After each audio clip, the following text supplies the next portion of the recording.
Αγαπητοί φίλοι, αγαπητά μέλη, το μόνο σίγουρο είναι ότι η εποχή μας δεν θα μας αφήσει να πλήξουμε. Θεσμοί και συνήθειες γενναιών αποδομούνται. Το σύστημα το ίδιο αυτοαναιρείται και θέτει τις δομές του υπό αμφισβήτηση.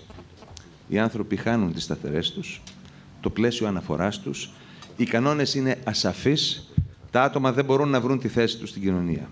Λες και όλο το σύμπαν έχει συνομωτήσει για να θέσει υπό αμφισβήτηση όχι μόνο τις βεβαιότητές μας, αλλά και τις παραδοσιακές αμφισβητήσεις μας.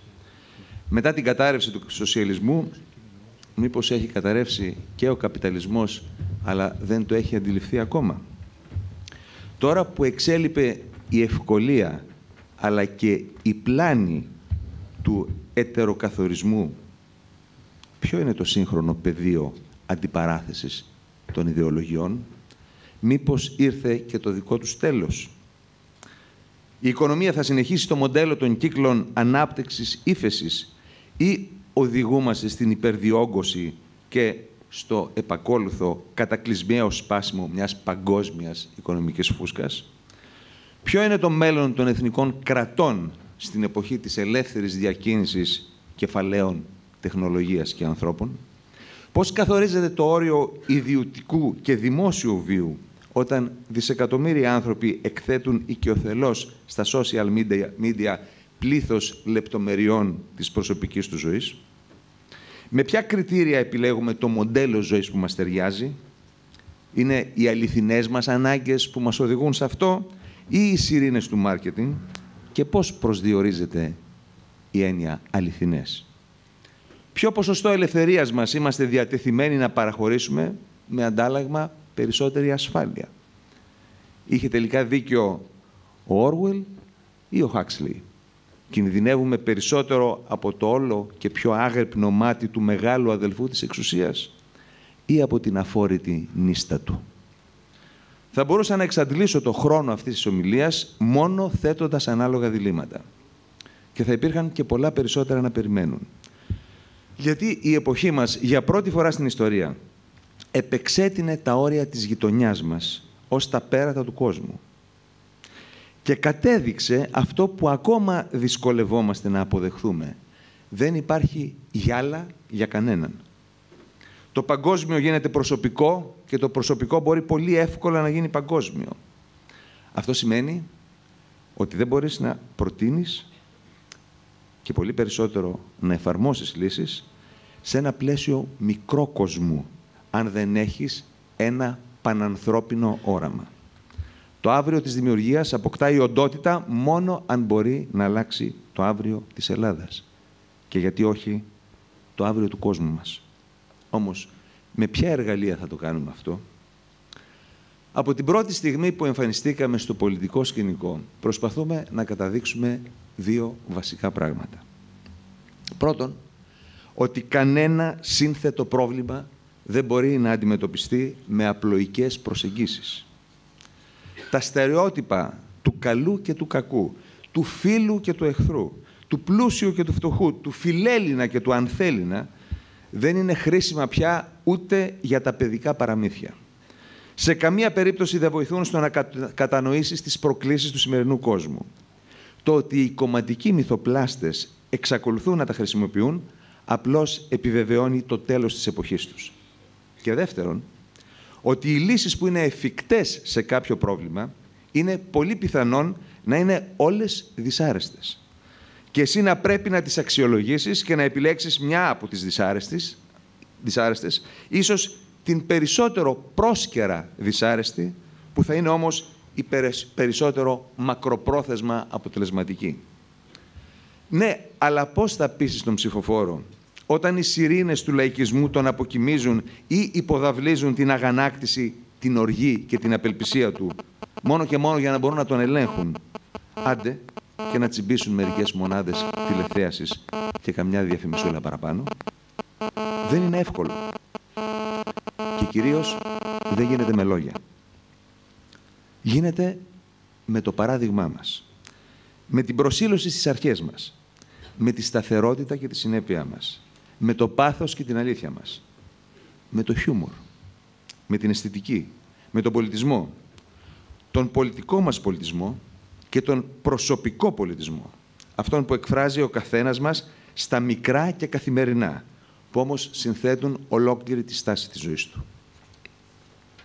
Παρατηρώντας τη μέχρι τώρα πορεία της δημιουργίας, θα διαπιστώσατε την εντυπωσιακή ομοιότητα μικρόκοσμου και μεγάκοσμου, σαν ένα σχέδιο φράκταλ που μπορεί να αλλάζει διαστάσεις, αλλά διατηρεί τις εσωτερικές του δομές και αναλογίες τουλάχιστον σε 3 επίπεδα. Στο εσωκομματικό μας περιβάλλον, στην ελληνική πολιτική σκηνή και στην Ευρώπη. Ο βασικός μας στόχος, που χωρίς αυτόν δεν γίνεται τίποτε, είναι η ανάδειξη της σημασίας του ρόλου του υπεύθυνου πολίτη ως θεμέλιου λίθου της νέας εποχής. Ναι, αλλά τι σημαίνει υπεύθυνος? Είναι αυτός που συμμετέχει στα κοινά, που ψηφίζει, που πολεμάει για τις ιδέες του? Επιτρέψτε μου να διατυπώσω έναν περισσότερο συμβατό με την εποχή του παγκόσμιου ιστού ορισμό. Υπεύθυνος είναι αυτός που φροντίζει να ενημερώνεται από διαφορετικές πηγές και ταυτόχρονα έχει αναπτύξει ένα εσωτερικό λογισμικό που αναγνωρίζει ποιες από τις άπειρες πληροφορίες που μας προσφέρονται σήμερα στο πιάτο έχουν τις περισσότερες πιθανότητες να είναι έγκυρες και ποιες όχι. Υπεύθυνος είναι αυτός που ξεκινάει από την αμφιβολία για να καταλήξει στη βεβαιότητα. Υπεύθυνος είναι αυτός που έχει κριτική στάση για τα πάντα, αλλά όχι πάντα επικριτική. Υπεύθυνος είναι αυτός που χρησιμοποιεί τα ρήματα κυρίως στον πληθυντικό αριθμό. Υπεύθυνος είναι αυτός που δρά κυρίως προλαμβάνοντας. Υπεύθυνος, τέλος, είναι όποιος ξέρει ότι κάθε επιλογή έχει και ένα κόστος και είναι έτοιμος να το πληρώσει. Υπεύθυνος πολίτης, ας πούμε, στην εσωτερική οργάνωση της δημιουργίας, είναι αυτός που πρώτα μαθαίνει και μετά βγάζει συμπεράσματα. Και αφού βγάλει συμπεράσματα, αποφαίνεται, προτείνει, διαβουλεύεται και στο τέλος ψηφίζει. Ας δούμε ένα παράδειγμα. Την Παρασκευή ξεκίνησε η ηλεκτρονική ψηφοφορία που αφορούσε στην ψήφιση αλλαγών στα άρθρα του καταστατικού. Με το χέρι στην καρδιά. Πόσοι πριν ψηφίσετε μελετήσατε το καταστατικό, τις προτινόμενες τροποποίησεις και συμμετείχατε στη σχετική διαβούλευση? Ξέρω, είναι πολύ βαρετή δουλειά και έχει και αρκετούς νομικούς όρους. Ναι, αλλά όλοι αποκτήσαμε πικρή πείρα του τι σημαίνει να έχεις ένα καταστατικό με κενά. Άρα 2 επιλογές υπάρχουν. Ή ασχολείσαι με κάτι, το ψάχνεις, το ξεψαχνίζεις και διαμορφώνεις άποψη, ή αντιθέτως αναθέτεις τη δουλειά σε κάποιον άλλον που εμπιστεύεσαι και ξέρεις ότι θα κάνει ό,τι δεν έκανες. Αυτό λέγεται εκχώρηση δικαιώματος. Κρατήστε αυτόν τον όρο, γιατί είναι το κλειδί για όσα κουβεντιάσουμε στη συνέχεια. Όπως θα προσέξατε, όλα τα άνθη του κακού εντός ή εκτός μας που προσπάθησαν να μας πλήξουν, το έκαναν με γενικόλογες αναφορές στο καταστατικό. Γιατί? Διότι σου λέει, σιγά μην το έχει διαβάσει κανείς.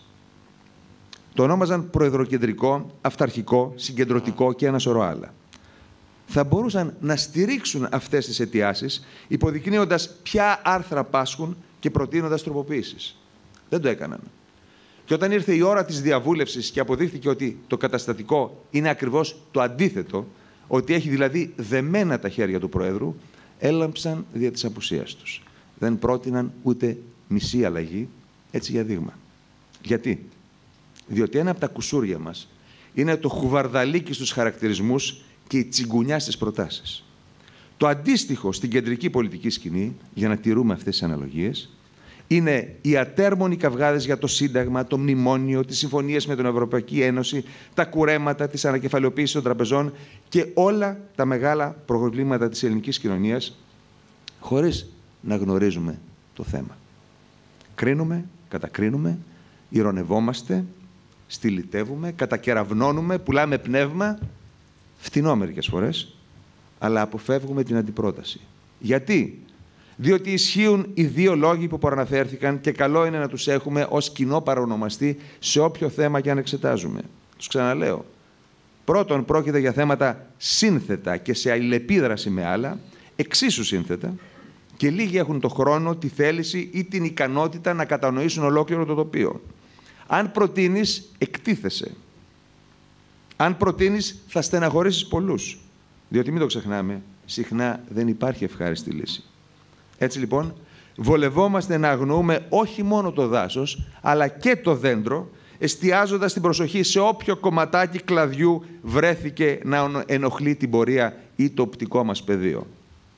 Είναι όμως αυτό καθαρά νεοελληνικό προνόμιο. Ανεβαίνοντας επίπεδο, διαπιστώνουμε ότι το ίδιο ακριβώς πρόβλημα αντιμετωπίζει η Ευρωπαϊκή Ένωση. Είναι μεγάλη και πολύπλοκη για να διοικηθεί με τόσο διεσπαρμένες αρμοδιότητες σε ευρωπαϊκούς και εθνικούς θεσμούς, όταν μάλιστα δεν είναι σαφές ποιος εφαρμόζεται σε κάθε περίπτωση. Και άφησε τόσο πολύ χρόνο να κυλήσει από το Μάστριχτ, σφυρίζοντας αδιάφορα. Τώρα που έφτασε ο κόμπος στο χτένι, όλες οι αποφάσεις που καλείται να πάρει έχουν τεράστιο οικονομικό και κοινωνικό κόστος. Επιτρέψτε μου να κάνω μια εκτεταμένη αναφορά στη διαδικασία της Ευρωπαϊκής Ενοποίησης. Διότι πολλά από τα σημερινά μας προβλήματα οφείλονται στη διστακτικότητα και στο ανέμπνευστο των βημάτων με τα οποία υποτίθεται ότι προχωράει το ευρωπαϊκό όραμα. Ενώ και το ιστορικό αυτού του μπρος-πίσω είναι ιδιαίτερα διδακτικό. Θα έλεγα ότι είναι και προφητικό.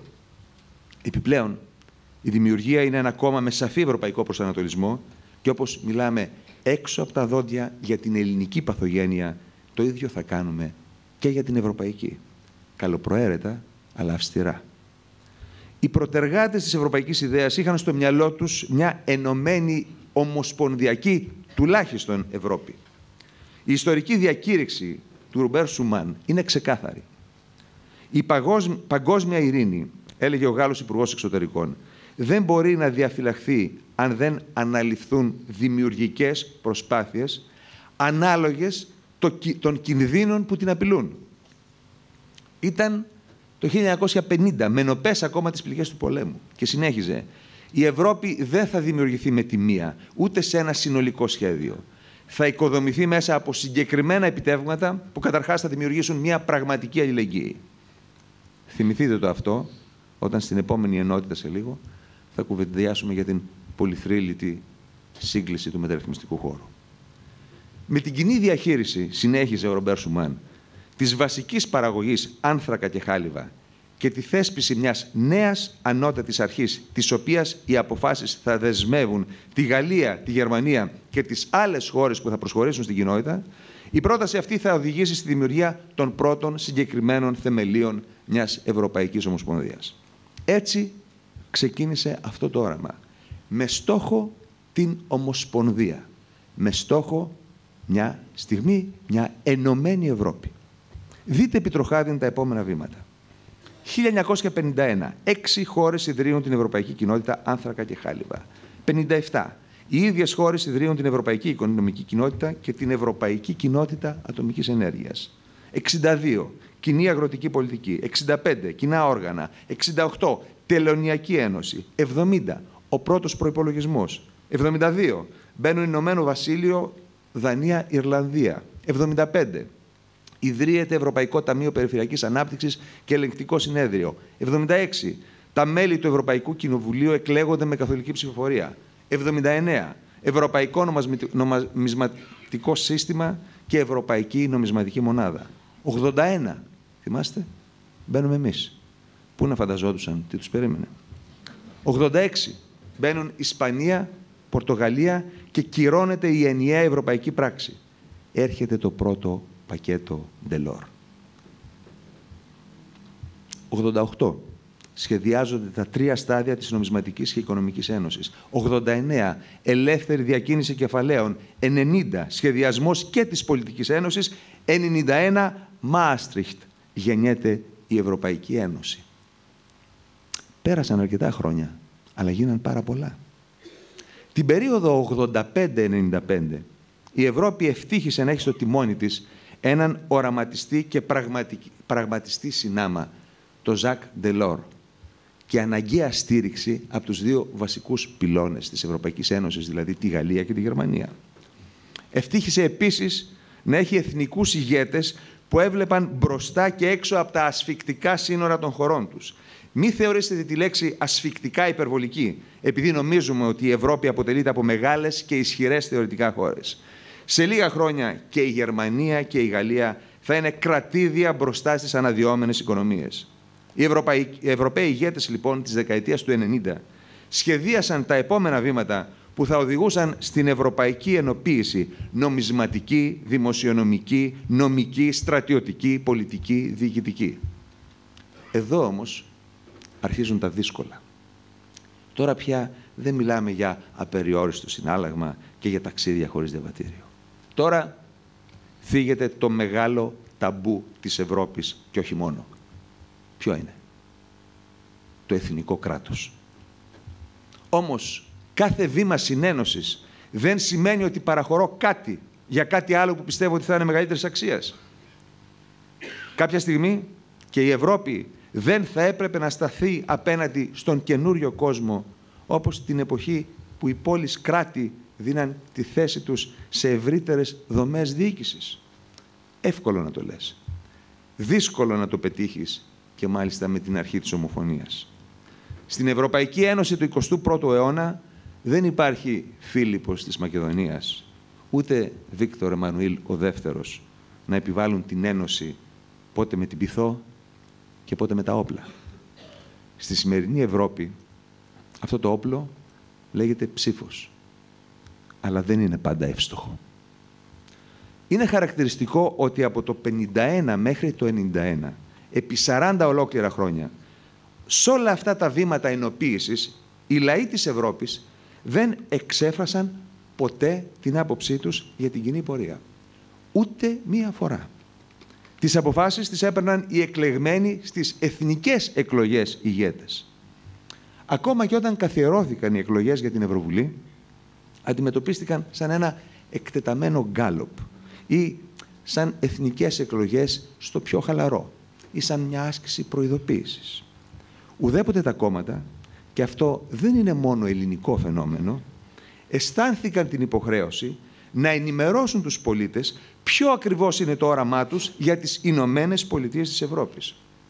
Η Ευρώπη των μονοπωλίων και η Ευρώπη των λαών είναι εξοργιστικά, εγκληματικά απλοϊκά σχήματα για να περιγράψουν τις κοσμογονικές μεταβολές της εποχής μας. Όμως, είναι βούτυρο στο ψωμί των λαϊκιστών, που ανακάλυψαν έναν πολύ πρόσφορο μπαμπούλα. Οι μεγάλοι αποφασίζουν για σένα εις βάρος σου. Τι λες ρε μεγάλε? Λες και συνέβαινε ποτέ διαφορετικά.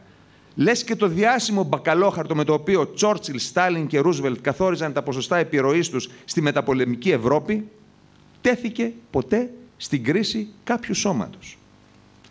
Μια μακρινή χώρα για την οποία ξέρουμε ελάχιστα ήταν η ένοχη δικαιολογία του Τσάμπερλεν όταν το 1938 συμφώνησε με τον Χίτλερ τον διαμελισμό της Τσεχοσλοβακίας.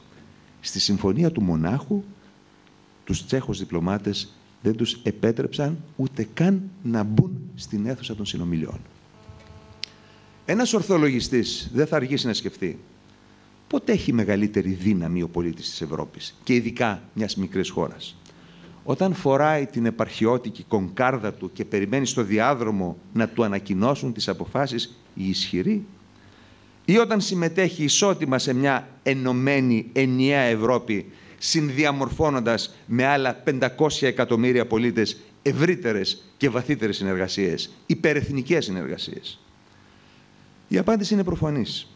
Όμως αυτό το συνδιαμορφώνοντας θέλει λίγη κουβέντα. Με ποιον τρόπο? Μόνο ψηφίζοντας ή με ενημέρωση, διαβούλευση, οργάνωση, συνεχή δραστηριότητα? Η ψήφος που όταν λειτουργήσει σωστά είναι δύναμη, όταν γίνει υποχείριο των λαϊκιστών καταλήγει παγίδα καταστροφής. Το παράδειγμα της Ευρώπης είναι χαρακτηριστικό. Ξαναγυρνάμε για λίγο στην ιστορία μας. Μέσα της δεκαετίας του 90 έχει καταρρεύσει ο σοσιαλισμός και τα κράτη του Σοβιετικού μπλοκ χτυπούν την πόρτα της Ευρωπαϊκής Ένωσης. Πρόκειται για ενδυνάμωση ή για ξεχύλωμα? Η απόφαση θα ληφθεί με πολιτικά ή με οικονομοτεχνικά κριτήρια. Ο ευρωσκεπτικισμός εντείνεται. παίρνοντας τον τόνο από τους παραδοσιακά αρνητικούς Βρετανούς. Όμως είναι τόσο απλό. Αν η Ευρώπη θέλουμε να λειτουργεί ως ενιαία οντότητα, θα πρέπει να έχει ένα σύνταγμα, μία νομοθεσία, έναν στρατό, έναν υπουργό οικονομικών, ένα νόμισμα, κοινή εξωτερική πολιτική, μία σημαία και έναν εθνικό ύμνο. Την οδή της χαράς του Μπετόβεν. Ο Ντελόρ και η παρέα του ξέρουν ότι η Ευρώπη ή θα ενωθεί ή θα διαλυθεί. Μέση οδός δεν υπάρχει. Και δρομολογούν το Σύνταγμα της Λισαβόνας. Με τη συνταγματική συνθήκη της Ρώμης το 2004, 25 αρχηγοί κρατών και κυβερνήσεων της διευρυμένης πλέον Ένωσης συμφωνούν να εκχωρήσουν εξουσίες των κρατών τους στο όραμα του μεγάλου κοινού κράτους που άρχισε να αχνοφέγγει στο βάθος. Είχαν υπολογίσει όμως χωρίς τα αντανακλαστικά μιας ανίερης συμμαχίας. Ακροδεξιοί και αριστεροί ξέχασαν τις διαφορές τους, ξαναέβγαλαν στη γύρα τις φουστανέλες που απειλούνται οι μεν, τα εργασιακά δικαιώματα που απειλούνται οι δε και άρπαξαν τα κομπρεσέρ για να κατεδαφίσουν το ευρωπαϊκό οικοδόμημα πριν καν πήξει το πρώτο μπετόν των θεμελίων. Κομμουνιστές και εθνικιστές. Οι δύο όψεις του ίδιου κάλπικου νομίσματος, που επειδή μπορεί να εξαργυρωθεί μόνο στο χρηματιστήριο του παρελθόντος, τραβάει με λύσα και τον υπόλοιπο κόσμο στην οπισθοδρόμηση. Τι νομίζετε θα συνέβαινε? Η ιστορία πάει εκεί που την πας. Συνήθως η εξέλιξή της είναι μια αυτοεκπληρούμενη προφητεία. Έτσι έγινε και εδώ. Το Σύνταγμα της Λισαβόνας, για να αποκτήσει πρόσθετη νομιμοποίηση, εφάρμοσε μια καινούρια διαδικασία. Θα έπρεπε να επικυρωθεί από τα κράτη-μέλη. Πρώτη φορά γινόταν αυτό. Όπως είδαμε, επί 40 χρόνια ποτέ οι πολίτες δεν ερωτήθηκαν. Τώρα ερωτήθηκαν. Με ποιο τρόπο θα το κάνουν αυτό? Ήταν λογικό να ερωτηθούν, αφού ο υπερεθνικός θεσμός, η Ευρωπαϊκή Ένωση, αναλάμβανε εξουσίες που μέχρι τότε ανήκαν στη δικαιοδοσία των εθνικών κρατών. Επειδή όμως δεν όριζε με ποιο τρόπο θα γινόταν αυτή η επικύρωση, τα περισσότερα κράτη το υπερψήφισαν στα κοινοβούλια τους. Η Βρετανία, ο κλασικός, ο μόνιμος ύποπτος του ευρωσκεπτικισμού, είπε ότι θα κάνει δημοψήφισμα. Την πρόφτασαν η Γαλλία και η Ολλανδία, που έκαναν. Ψηφίζοντας όχι στο Ευρωπαϊκό Σύνταγμα, σκότωσαν το μωρό στη θερμοκηπίδα. Και αναρωτιέται ο καθένας που διαθέτει κοινό νου. Πόσοι από τα 80 εκατομμύρια κατοίκων αυτών των δύο χωρών μπόρεσαν να διαβάσουν τις εκατοντάδες σελίδες του Συντάγματος και να στοχαστούν για το μέλλον της Ευρώπης όπως θα όφυλαν πριν πάνε στην κάλπη? Όχι πάντως περισσότεροι από όσους βουλευτές μας διάβασαν και το ελληνικό μνημόνιο. Αν ψάξετε την ειδησιογραφία της εποχής, θα διαπιστώσετε ότι η αρνητική ψήφος τους ελάχιστη σχέση είχε με το Ευρωπαϊκό Σύνταγμα. Η άρνηση των Γάλλων αποτέλεσε ψήφο διαμαρτυρίας στον πρόεδρο Σιράκ, η δημοτικότητα του οποίου ήταν στον αδύρ λόγω αύξησης της ανεργίας και περικοπών στον προϋπολογισμό. Αυτά το 2005. Το 2005 αύξηση της ανεργίας και περικοπές στον προϋπολογισμό. Δεν είχαν δει ακόμα τη χατζάρα που κρατούσε ο Σαρκοζή ή το δρεπανηφόρο άρμα του Ολάντ. Ψηφίζουμε όχι. Είναι ένα σύνταγμα για τις πολυεθνικές και τα αφεντικά. Ασχολείται με τον ανταγωνισμό, τα κέρδη, την αγορά και τον καπιταλισμό. Είμαστε ενάντια σε όλα αυτά. Είμαστε κομμουνιστές. Οι πιο πολλοί εργάτες θέλουν να τους φτύσουν τους πολιτικούς. Δεν πάει άλλο. Δήλωση ενός καθηγητή ιστορίας Γάλλου που δημοσιεύτηκε στην εφημερίδα Guardian. Τι λέτε? Το είχε διαβάσει το σύνταγμα για το οποίο ψήφιζε όχι? Ακόμα πιο αρνητική από τους Γάλλους ήταν οι Ολλανδοί. Το όχι πήρε 61,6% παρά το γεγονός ότι τόσο τα τρία κόμματα του κυβερνητικού συνασπισμού όσο και τα δύο μεγαλύτερα κόμματα της αντιπολίτευσης διεξήγαγαν μια μαχητική καμπάνια υπέρ του ναι. Και στην Ολλανδία τα ζητήματα που έπαιξαν ρόλο για τη μεγάλη πλειοψηφία του όχι είχαν καθαρά εθνικό χαρακτήρα. Τους έκαιγε το κοινωνικό κράτος, η ανεργία, η αβεβαιότητα για το μέλλον, αλλά και ο ευρωστρατός που προβλέπονταν στο Σύνταγμα της Λισαβόνας. Ας το δούμε λίγο περισσότερο αυτό. Το κοινό ευρωπαϊκό αμυντικό δόγμα και ο κοινός στρατός Εμάς μάλλον μας αρέσει, έτσι δεν είναι? Αν ισχύσει, τα σύνορά μας τα εγγυάται η Ευρωπαϊκή Ένωση και η απειλή από ανατολικά φαίνεται λιγότερο επίφοβη. Ο Ολλανδός όμως αισθάνεται απειλή μόνο από την παλήρια του Ατλαντικού. Γιατί να έρθει να σκοτωθεί στην Ελλάδα, υπερασπίζοντάς την από μια ας πούμε τουρκική επίθεση? Τι θα προσφέρει η Ελλάδα στην ευρωπαϊκή ιδέα ή, για να το κάνουμε πιο συγκεκριμένο, στον Ολλανδό ψηφοφόρο, για αντιστάθμισμα της αύξησης των αμυντικών δαπανών της Ολλανδίας, δηλαδή της φορολόγησής του, ή ακόμα περισσότερο, αντίστοιχο του πιθανού θανάτου του για την υπεράσπιση των ελληνικών συνόρων? Για να πάρεις, πρέπει και να δώσεις. Δεν ξέρω πόσο το έχουμε αντιληφθεί αυτό.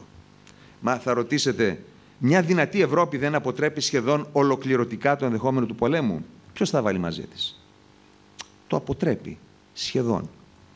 Όμως, αν αυτό το σχεδόν, την ελάχιστη θεωρητική πιθανότητα να συμβεί το απευκταίον, ένας καπάτσος λαϊκιστής το χειριστεί κατάλληλα, μπορεί να πυροδοτήσει τα πιο συντηρητικά, αντανακλαστικά, ακόμα και ενός κατά τεκμήριον προοδευτικού λαού, όπως είναι οι Ολλανδοί. Και έτσι έγινε.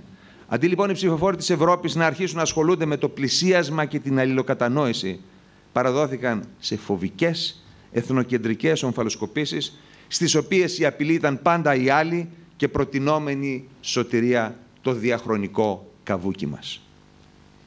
Από το 2005 και μετά η Ευρώπη τράβηξε χειρόφρενο. Εντάξει, συνέβησαν πράγματα, δεν έμειναν άπραγοι, αλλά δεν είχαν καμία σχέση με το όραμα των πρωτοπόρων της ενοποίησης. Θα μπορούσαν να έχουν και την υπογραφή της Δημάρ. Το Σύνταγμα της Λισαβόνας μετονομάστηκε σε Συνθήκη της Λισαβόνας. Η εκτελεστική εξουσία της Ευρώπης μετατράπηκε σε γραμματεία του Ευρωπαϊκού Συμβουλίου. Άνθρωποι άχρωες, άοσμοι και άγευστοι βρίσκονται στη θέση των πιο νευραλγικών σύμφωνα με τον αρχικό σχεδιασμό, αλλά εντελώς διεκπερωτικών σύμφωνα με ό,τι επικρατεί σήμερα θέσεων στην Ευρωπαϊκή Επιτροπή. Ακόμα και αυτές οι λέξεις, Επιτροπή και Συμβούλιο, δείχνουν ατολμία. Σαν να επιλέχθηκαν περισσότερο για να μην ενοχλήσουν τις εθνικές κυβερνήσεις παρά για να σημάνουν κάτι. Και η σχέση πλέον εθνικών και ευρωπαϊκών δομών είναι εφάμιλη των δηλώσεων Κουβέλη. Θεωρητικά επικρατεί η ευρωπαϊκή νομοθεσία, αλλά στην πράξη η εθνική. Εξαιρούνται οι περιπτώσεις που δεν επικρατεί, αλλά δεν ξέρουμε ακριβώς ποιες είναι, διότι θα πρέπει να αποδειχθεί ότι η Ευρώπη εκεί θα τα κατάφερνε καλύτερα. Που πάλι δεν ξέρουμε πότε θα συνέβαινε αυτό, διότι προηγουμένως πρέπει να έχει αποτύχει ο εθνικός χειρισμός. Όμως το κοινό συμφέρον, προβλέπεται αυτό, δεν μπορεί να θίγει ένα ουσιώδες συμφέρον ως κράτους μέλους της Ευρώπης. Αλλά δεν υπάρχει ορισμός του ουσιώδους συμφέροντος. Οπότε πρέπει να αποδειχθεί, αφού θίγει πρώτα ότι ήταν ουσιώδες, πράγμα που αντίκειται στην αρχή του να μην θίγεται το ουσιώδες συμφέρον. Καταλάβατε τίποτε?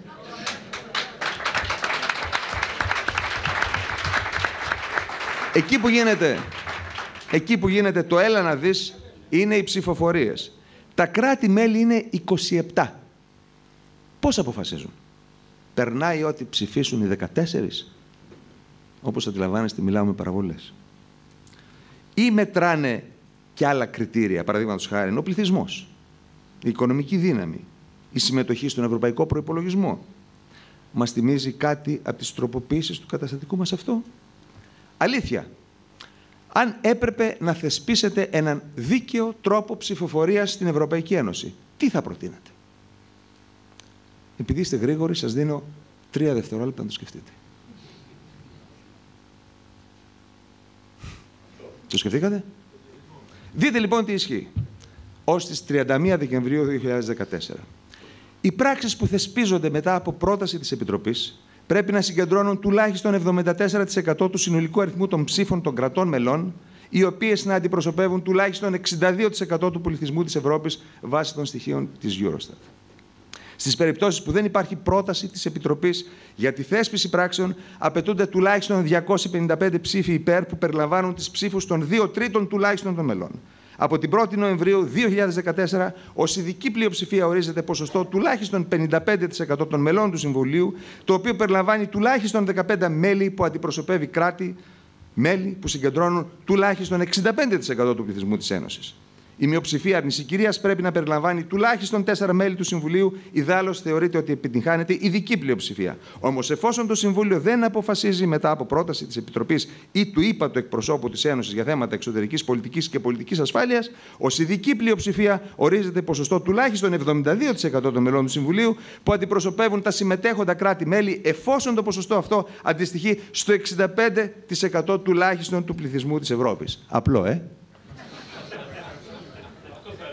Είμαι σίγουρος ότι αυτό το ίδιο θα σκεφτήκατε. Υπάρχουν βέβαια και οι περιπτώσεις κατά τις οποίες δεν λαμβάνουν μέρος στην ψηφοφορία όλα τα μέλη του Συμβουλίου, αλλά δεν είμαι τόσο σαδιστής για να σας πω ότι ισχύει εκεί. Μα δεν βλέπει κανείς ότι αυτή η Ευρώπη δεν κουμαντάρεται? Βεβαίως. Πριν λίγες μέρες, ο Ζακ Ντελόρ υποστήριξε ότι είναι απαραίτητη μια τροποποίηση της συνθήκης της Ευρωπαϊκής Ένωσης.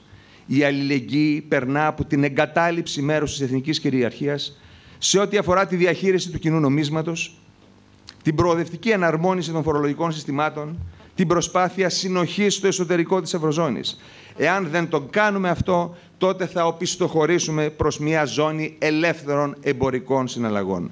Μια ζώνη ελεύθερου εμπορίου, χωρίς πολιτική εξουσία, που δεν πρωτοπορεί, χωρίς πολιτικές αλληλεγγύης. Αυτή είναι μια Ευρώπη που θα εξαφανιστεί. Και προσέθεσε, σήμερα είναι απλό.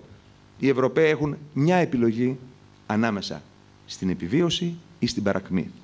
Τα ίδια ακριβώς υποστηρίζουν ο Ντανιέλ Κομπετίτ, ο κόκκινος Ντάνι του Μαΐου του 1968, του Μάη του 1968 βέβαια, και ο πρώην Πρωθυπουργός του Βελγίου, Γκί Φερχόφστατ, σε ένα κοινό μανιφέστο που εξέδωσαν πρόσφατα με τον εύγλωτο τίτλο «Ξύπνα Ευρώπη». Έχει μεταφραστεί στα ελληνικά, σας προτείνω να το πάρετε. Σε ποιους απευθύνονται? Στους πολιτικούς? Όχι βέβαια. Σε εμάς απευθύνονται, τους πολίτες. Εμείς είμαστε που πρέπει να ξυπνήσουμε για να ρίξουμε έναν κουβά κρύο νερό στους πολιτικούς, όχι μόνο της Ελλάδας, που εξακολουθούν να κοιμούνται βαριά, όπως μετά από ένα πολύ γερό τσιμπούσι. Μα μπορούμε να το κάνουμε? Τι δύναμη έχουμε εμείς οι απλοί πολίτες σε μια μικρή γωνιά του κόσμου? Τεράστια. Ποτέ άλλοτε στην παγκόσμια ιστορία ένας απλός πολίτης δεν είχε τόση δύναμη. Δεν έχουμε αντιληφθεί ακόμη τη δύναμη που έχουμε. Τόσα χρόνια, ξέροντας ότι κάποιοι άλλοι αποφασίζουν για μας, είχε ποτίσει τα κύτταρά μας αυτή η αίσθηση της ανημπόριας. Είχαμε αφαιθεί σε μια νοχελική παραίτηση. Κι όμως, το διαδίκτυο είναι το πιο δυνατό όπλο στην ιστορία της ανθρωπότητας. Ένα αληθινά συγκινητικό μήνυμα μπορεί να κάνει το γύρο του κόσμου σε δευτερόλεπτα και μέσα σε μια εβδομάδα να μιλήσει σε εκατοντάδες εκατομμύρια ανθρώπους. Μια παρέα ψυχωμένων ανθρώπων μπορεί να πείσει και να ενεργοποιήσει έναν λαό εθισμένο στην παθητικότητα. Εμείς, εδώ μέσα, το καταφέραμε. Και τον Μάιο και τον Ιούνιο, παρά τον αδυσόπιτο εσωτερικά και εξωτερικά πόλεμο. Αλλά ρίξαμε πολλή δουλειά. Εκτός από τα χιλιάδες οργανωτικά που έπρεπε να αντιμετωπίσουμε, ξαφνικά αρχίσαμε να μελετούμε συντάγματα, συνθήκες, νομοθεσίες, συμβάσεις, ΑΟΖ, γεωπολιτικά και πάει λέγοντας. Μπελάς. Αλλά δεν γίνεται αλλιώς. Όπως έχουμε ήδη καταλάβει, η δουλειά του υπεύθυνου πολίτη είναι ζώρικη. Το να ενημερώνεσαι χρειάζεται και κόπο και χρόνο. Χρειάζεται να ξεχάσεις ένα Σαββατοκύριακο και να συγκεντρωθείς σε μια αίθουσα, σε ένα ξενοδοχείο. Χρειάζεται να ξεχάσεις πολλά περισσότερα και να μελετήσεις θέματα για τα οποία θα αποφασίσεις και θα αφορούν τη ζωή σου και τη ζωή των παιδιών σου. Αυτόν τον χρόνο, τον κόπο, θα τα διαθέσουμε εμείς ή θα τα αναθέσουμε σε άλλους με ό,τι αυτό συνεπάγεται? Ή θα τα αφήσουμε να έχουν ανατεθεί σε άλλους με ό,τι αυτό συνεπάγεται? Για να γυρίσουμε το διακόπτη στην ένδειξη δημιουργία ξανά. Θεωρείτε ότι η ψήφιση άρθρων του καταστατικού θα πρέπει να γίνεται με καθολική ψηφοφορία από όλα τα μέλη ή μπορεί να είναι δουλειά της Εθνικής Επιτροπής? Δεν χρειάζεται να απαντήσετε τώρα, σκεφτείτε το. Αν τον γυρίσουμε στην ένδειξη Ευρώπη, για ποια πράγματα πιστεύετε ότι τις αποφάσεις πρέπει να τις παίρνουν πρώτον οι λαοί της Ευρώπης με άμεση καθολική ψηφοφορία. Δεύτερον, τα εθνικά κοινοβούλια. Τρίτον, οι ευρωπαϊκές διοικητικές δομές. Όπως βλέπετε, μπορεί για μια ψηφοφορία να χρειαστεί μια προκαταρκτική ψηφοφορία, ώστε το σώμα να κρίνει αν είναι αρμόδιο να ψηφίσει ή όχι. Ένας μη ενημερωμένος ψηφοφόρος είναι ένας επικίνδυνος ψηφοφόρος, ειδικά εάν δεν έχει γνώση της αγνιάς του. Και αυτό δεν είναι καθόλου σπάνιο είδος.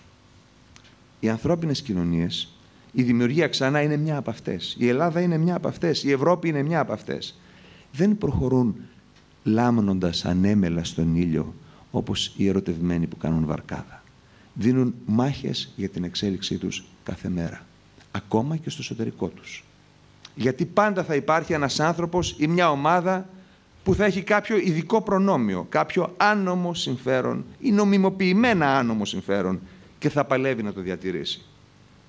Από τους έξω φαίνεται σαν να πολεμούν τον ίδιο τον εαυτό τους. Αλλά δεν είναι έτσι. Απλώς έτσι προχωράει η εξέλιξη. Αυτό απαντούσα σε όσους έλεγαν «Μα γιατί να σας εμπιστευτούμε αφού σφάζεστε? Γιατί είμαστε ζωντανοί, γιατί έχουμε διαφορετικές απόψεις? Γιατί δεν είμαστε ένα κόμμα προκάτ? Και γιατί έτσι γίνεται όταν ξεκινάει κάτι με ανθρώπους που δεν έχουν καμία αναφορά του παρελθόντος? Ούτε ιδεολογική, ούτε χωροταξική. Δεν ήμασταν μια παρέα. Γίναμε μια παρέα. Είναι επόμενο να υπάρχουν διαφωνίες. Και πάντα όταν υπάρχουν διαφωνίες, αυτές προβάλλονται έντονα από τη μειοψηφία που έχει τις διαφωνίες. Ένα 2% μπορεί να φανεί ότι διαιρεί ένα κόμμα. Δεν είναι έτσι. Ένα 2% έχει πολύ μεγαλύτερο μερίδιο φωνής όταν φωνάζει από το 98% που σιωπά. Αυτό γίνεται στα κόμματα, έγινε σε εμάς, γίνεται στην Ελλάδα, γίνεται παντού. Το να ξυπνήσουμε τον υπεύθυνο πολίτη σημαίνει να του προσδώσουμε το μερίδιο φωνής που δικαιούται. Η πλειοψηφία, η σιωπηρή, να πάψει να είναι σιωπηρή. Θέλει όμως αυτή η πλειοψηφία να αποφασίσει να διαθέσει το χρόνο που μέχρι τώρα τον διέθετε αλλού. Αυτό θα κάνουμε. Αυτό θα κάνουμε. Και ευτυχώς που έχουμε ένα πολύ δυνατό όπλο, την πληροφορική. Το λέω για όσους μας παρακολουθούν, γιατί εδώ μέσα το ξέρουμε, ότι είμαστε το πρώτο κόμμα που έκανε ηλεκτρονικές εκλογές. Και αυτή την τεχνολογία την έχουμε κατακτήσει ήδη. Με αιχμή του δώρατος λοιπόν την πληροφορική, η δημιουργία ξανά θα καθιερώσει το ρόλο του υπεύθυνου πολίτη σε ένα περιβάλλον άμεσης δημοκρατίας ή σκέτης δημοκρατίας. Γιατί αν η δημοκρατία είναι έμεση, στο τέλος την εμέσεις.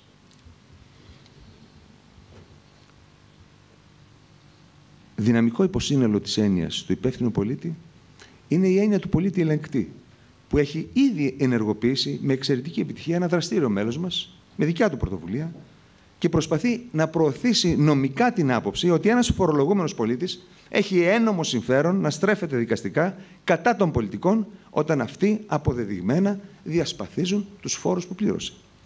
Τις τεχνολογικές εφαρμογές που αξιοποιούμε και αυτές που δημιουργούν οι ερευνητές μας δεν θα τις κρατήσουμε για μας. Την τεχνολογία για τις διαβουλεύσεις και τα δημοψηφίσματα θα τις συστήσουμε σε οργανωμένα κινήματα πολιτών, σε κοινότητες, δήμους, περιφέρειες. Θα τους εκπαιδεύσουμε, θα τους βοηθήσουμε να τις εφαρμόσουν. Θα τους δείξουμε τα πλεονεκτήματα. Θα μιλήσουμε στους πολίτες για τα πλεονεκτήματα. Θα προκαλούμε πανελλήνια και γιατί όχι πανευρωπαϊκά διαδικτυακά δημοψηφίσματα.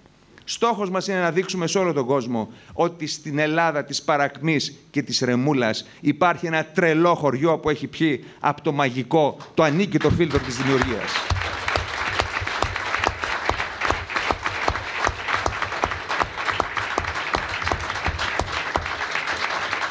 Ο καθένας θα μπορεί να πλησιάζει τη δημιουργία στην απόσταση που του ταιριάζει, γιατί, μην το παραβλέπουμε, η εσωκομματική μόλυνση των τελευταίων μηνών έχει τρομάξει πολλούς.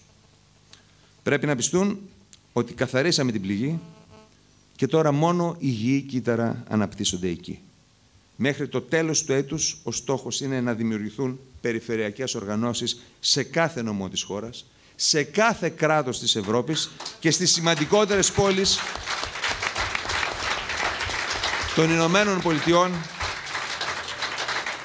και της Αυστραλίας, όπου ήδη έχουμε δραστήριους πυρήνες. Στο εξωτερικό, οι περιφερειακές οργανώσεις στην Ευρώπη, στην Αμερική και στην Αυστραλία θα μεταφέρουν το μήνυμά μας στους ομογενείς, στις κυβερνήσεις, στα μέσα μαζικής ενημέρωσης και στους διαμορφωτές της κοινής γνώμης, αλλάζοντας την εικόνα που έχουν για την Ελλάδα και τους Έλληνες. Το ενδιαφέρον του κόσμου για μας ήταν και παραμένει ισχυρό. Θυμηθείτε ότι πριν το πρώτο ελληνικό έντυπο γράψει την πρώτη λέξη για τη δημιουργία, είχαμε δώσει περισσότερες από 20 συνεντεύξεις σε ξένα έντυπα και τηλεοπτικά δίκτυα.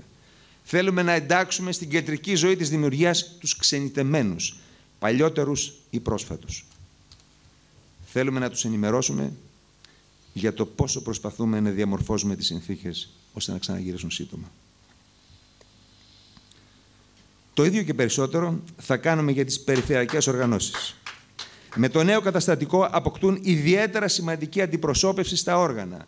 Στην πράξη θα καταργήσουμε την απόσταση κέντρου-περιφέρειας.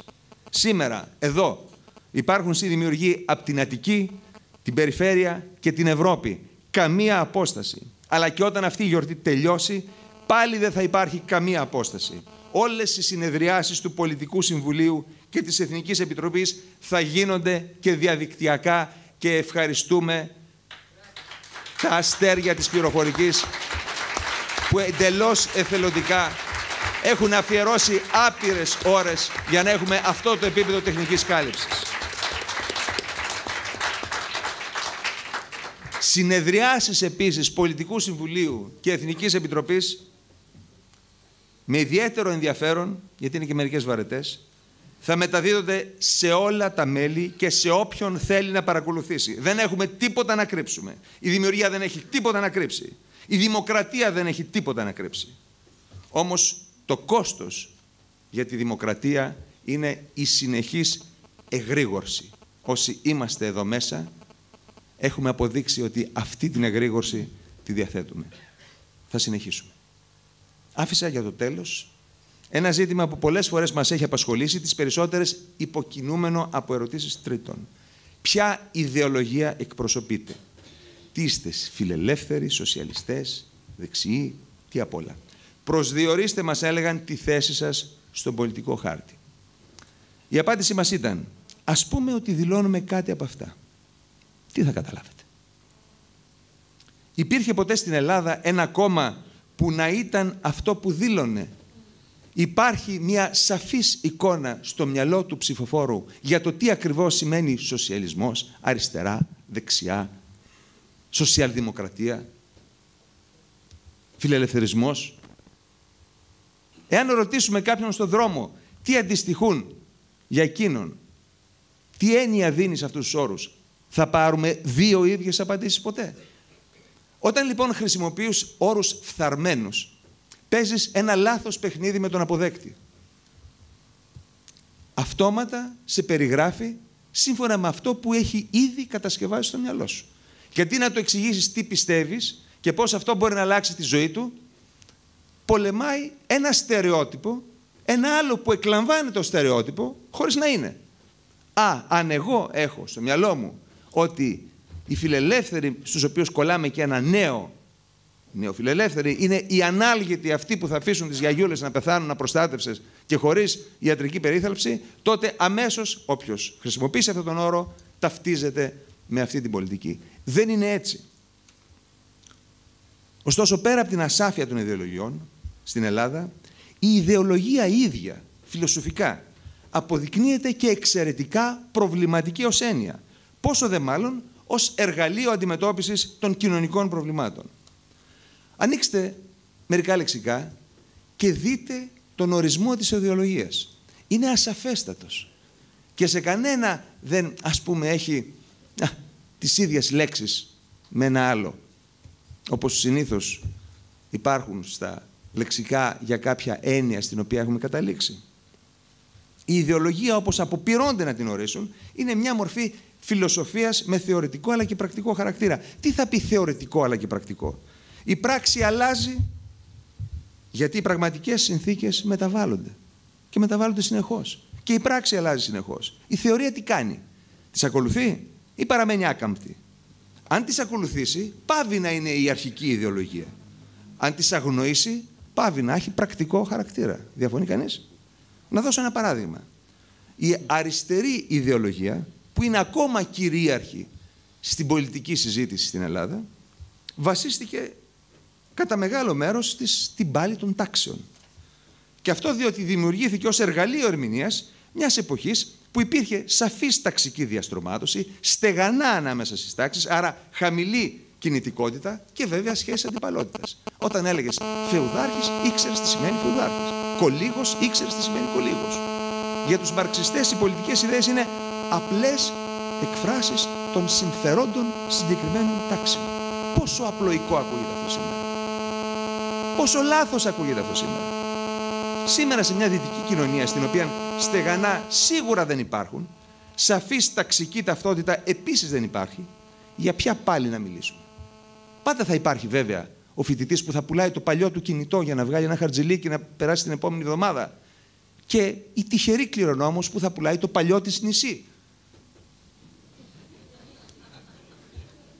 Αλλά κανένας δεν εμποδίζεται, επειδή ανήκει σε μια τάξη, με θεσμικό τρόπο, από το να αναπτυχθεί, να κάνει μια δουλειά, να σπουδάσει, να καταλάβει ένα δημόσιο αξίωμα.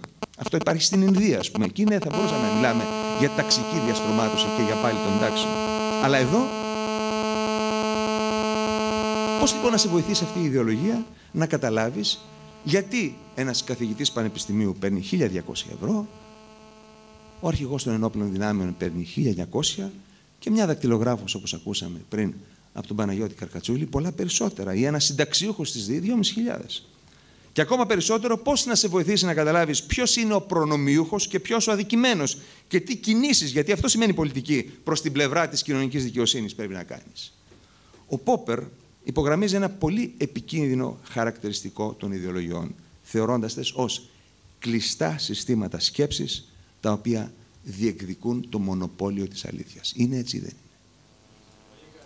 Η δική μας λοιπόν ιδεολογία είναι ότι κανένα κλειστό σύστημα σκέψης δεν είναι σε θέση να λύσει τα σύνθετα προβλήματα της εποχής μας. Ούτε της δημιουργίας, ούτε της Ελλάδας, ούτε της Ευρώπης. Η δική μας ιδεολογία είναι το ανοιχτό μυαλό. Η διάθεση να υιοθετήσουμε καινοτόμες λύσεις και να τις κρίνουμε μόνο από τη σχέση κόστους αποτελέσματος. Και πάντα συγκρίνοντάς τες με τις εναλλακτικές που είναι διαθέσιμες. Δεν είμαστε κατά του κράτους γενικά. Είμαστε κατά της συγκεκριμένης μορφής κράτους και κατά των λειτουργιών του που έχει αποδειχθεί ότι είναι αναποτελεσματικές. Είμαστε κατά του κράτους επιχειρηματία, διότι πάντα εκμεταλλεύεται την προνομιακή του θέση είτε ως θεσμός είτε μέσω συγκεκριμένων κρατικών λειτουργών για να εγκαθιδρύσει στρεβλώσεις στην αγορά. Θέλουμε να παίρνουμε κάτι σε μια λογική τιμή και σε μια καλή ποιότητα. Δεν με ενδιαφέρει από ποιον θα το αγοράσω. Αν μπορεί το κράτος να μου το πουλήσει, θα το πάρω από εκεί. Αλλά αν δεν μπορεί, θα πρέπει να το αγοράσω από αλλού ή να έχω εγώ την δυνατότητα να το παράγω. Πάντως, το κράτος επιχειρηματίας έχει αποτύχει παταγωδώς όπου εφαρμόστηκε. Ναι, είμαστε εναντίον αυτού του κράτους και υπέρ ενός κράτους ρυθμιστή, του διαιτητή του παιχνιδιού. Μας ενδιαφέρει και θα πολεμήσουμε για την κατοχήρωση των ατομικών, των πολιτικών και των κοινωνικών δικαιωμάτων, δηλαδή των δικαιωμάτων που αντιστοιχούν στην τριπλή ιδιότητα του ανθρώπου, ως ατόμου, ως πολίτη και ως μέλος του κοινωνικού συλλόγου. Ξέρουμε ότι αναλάβαμε ένα δύσκολο έργο. Δεν είναι καθόλου εύκολο, το έχω πει ένα σωρό φορές αυτό που κάνουμε.